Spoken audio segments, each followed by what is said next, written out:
Okay, so really a lot to cover here. I'll go through it kind of bottoms up because it probably makes the most sense.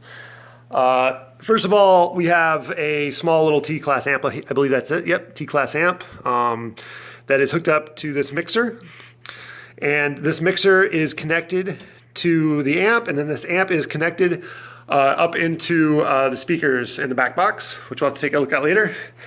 This mixer then goes into these two MP3 based sound. So these are both mono, and they're both being mixed by this and then put into the amp and then into the sound.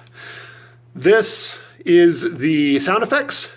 This is the soundtrack. So that's how both can play at the same time. You'll see a bunch of wires hooked up here, and you'll also see a bunch of wires that are not connected here, and I'll tell you about those in a second.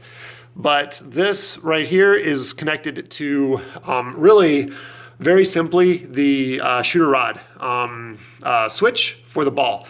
And it will come in here. There's 3 or 4 sound files on this. There's a little micro USB in here. Let's see if we can get in close and take a look at it. Kind of see it in there. And if you want to change it, you just pop that micro USB out, you throw it into your computer, and you drop anything. I think it's at 196K baud is what you have to do it at, but there's great tutorials online for these guys. Next up, the interesting power supply issue, which I mentioned briefly earlier. This has all of this stuff hooked up into it. Very simple, not complex at all. And this line actually comes in and plugs into the main here, which is always hot, which is why you're not getting the sound cut out when you turn the power off. There's several ways to address this. First of all, you can just cut your mains at the power over there next to my shuttle that is also a project that's never going to get done. Or you can switch this around. My pinball tech kind of suggested 2 different ways of doing this. One is to have this fray this out and then stick it into the mains here and wire it up appropriately for 110, which you can do fairly simply, although it's not trivial for me to do. The other thing you could do is you could actually take your switch here, and instead of wiring this into your power supply here, you would wire it into your power supply switch there, and then you could also plug the game power into this power supply or a similar power supply, and you could switch it that way. Both things that I would love to do but have no time.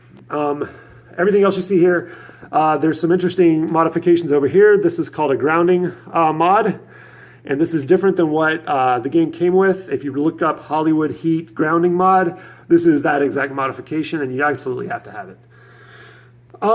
Anything else interesting down here? Not particularly.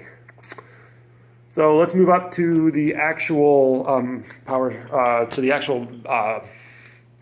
playfield. So playfield wise, everything works. Nothing doesn't work. Everything's been completely gone over by me and pinball tech here called Chris Bliznick, who works for Fireball Pinball.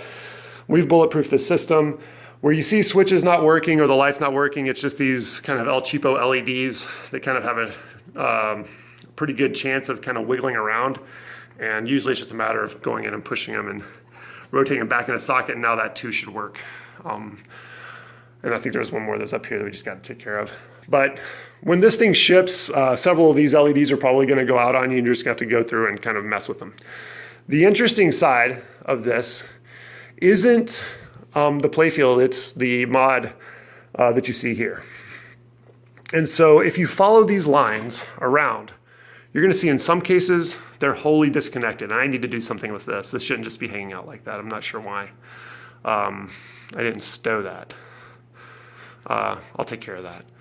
But first of all, you can see here, it's not rocket science. These things are really just hooked up into a switch that is piggybacked onto another switch. So when the shooter lane is activated, this switch is also activated. So if the sound goes out on there or it jiggles loose or something along those lines, it's just because this thing is no longer making contact the way it should, or it has bridged and has shorted And that has a tendency to happen with these because you'll see here, I don't even have enough screws that are the right size to stick in here. When I got this from Mike, actually I've probably added about 50 more screws in here, and there's still some work to be done. So just something to kind of go through. It's not going to hurt the game. It's just kind of an annoyance, really. Other stuff. So that's all this is right here. It's not, like I said, it's not complex. This originally was wired up to stop the sound. And so we were having issues with the sound not stopping correctly because of a grounding issue, and I haven't hooked this back up yet.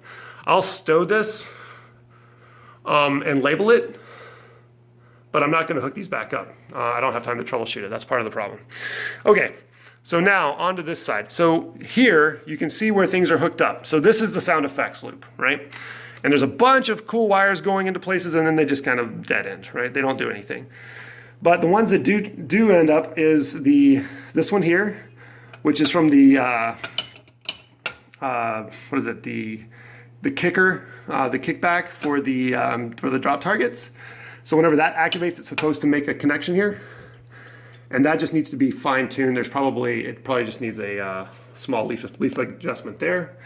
But the ones that do work, as I was showing you, are over here. Let's see if I can find the ones that work. This guy here, he's kind of way hidden in the back, but this connection here works, and then this connection here, those are the two that are active. This is the one that is inactive, and these are the ones that he hoped to one day actually have something happen.